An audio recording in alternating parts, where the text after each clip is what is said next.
اور زہرا کا صحرا کیا تھا؟ زہرا کا صحرا تھا قل لا اسألکم علیہ اجرا الا المودۃ فی القربی.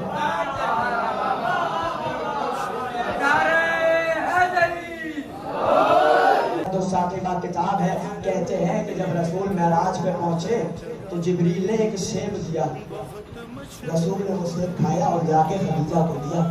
وہ کھاتے ہی خدیجہ کے صدف عفت میں نور منتقل ہوا اور ظہور فاطمہ ہوا. رسول نے کہا، جملہ سنیے گا رسول کا، رسول اپنی بیٹی کی شان بتا رہے ہیں. رسول نے کہا جب بھی میرا دل چاہتا کہ میں جنت کی خوشبو کو سونگھ لوں، میں جا کے اپنی بیٹی فاطمہ کو سونگھ لیتا تھا.